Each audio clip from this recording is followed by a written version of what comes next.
On the second floor of New York's finest hotel, the Knickerbocker, at the corner of Broadway and 42nd Street, the Dorn Detective Agency's chief investigator sized up a new client through the reception room spy hole. The research department had provided a snapshot dossier of a stiff-necked, full-of-himself Waterbury brass king worth $50 million. Isaac Bell reckoned they had their facts straight. William Lathrop Pape looked newly rich. A broad-bellied man in his early 50s, he stood rock-still, gloved hands clamping a gold-headed cane. His suit and shoes were English, his hat Italian. He boasted a heavy watch chain thick enough to moor a steam yacht, and his cold gaze bored through the front desk man as if the young detective were a piece of furniture. Research had not discovered why the industrialist needed private detectives, but whatever William Lathrop Pape's troubles, he had pulled numerous wires for a personal introduction to Joseph Van Dorn, the founder of the agency. As Van Dorn was 3,000 miles away in San Francisco, it had fallen to Isaac Bell to extend the favor requested by an old friend of the boss. "Okay, bring him in." The apprentice hovering at Bell's elbow raced off. Bell stepped behind Van Dorn's desk, cleared candlestick telephones and a graphophone diaphragm out of his way, and laid down his notebook and fountain pen.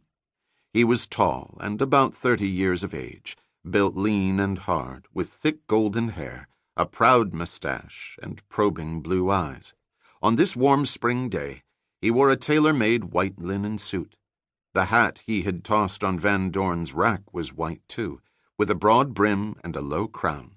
His made-to-order boots were calfskin, well-worn and well cared for. He looked like he might smile easily, but a no-nonsense gaze and a panther's grace promised anything but a smile were he provoked.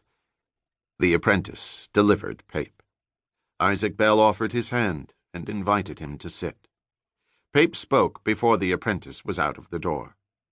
"I was informed that Van Dorn would make every effort to be here. Sincere as Mr. Van Dorn's efforts were, they could not free him from previous obligations in San Francisco. I am his chief investigator. What can the Van Dorn Detective Agency do for you?" "It's imperative that I locate a person who disappeared." Bell picked up his pen. "Tell me about the person." William Lathrop Pape stared, silent for so long that Bell wondered if he had not heard. "The person's name?" he asked. "Pape. Anna Genevieve Pape," said Pape, and fell silent again. "A member of your family?" Bell prompted. "Your wife?"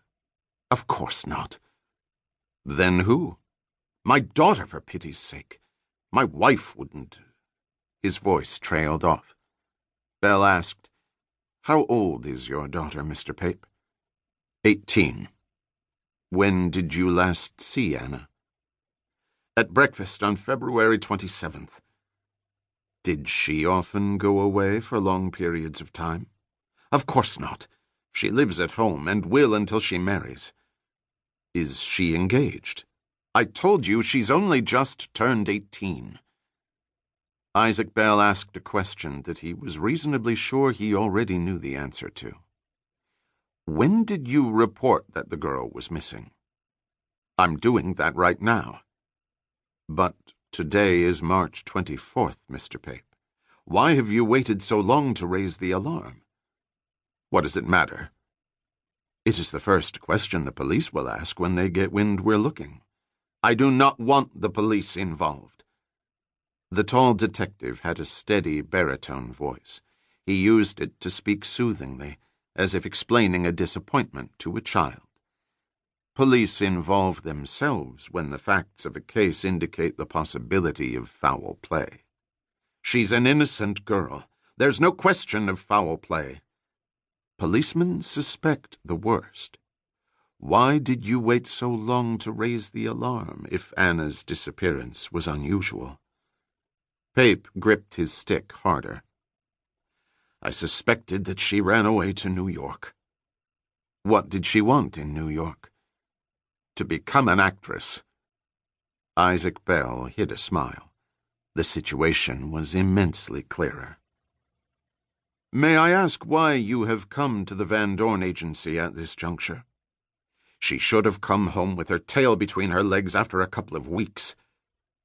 Are you concerned for her safety? Of course. But you still waited another week after those couple of weeks. I kept waiting for Anna to come to her senses. Her mother has persuaded me that we cannot wait any longer.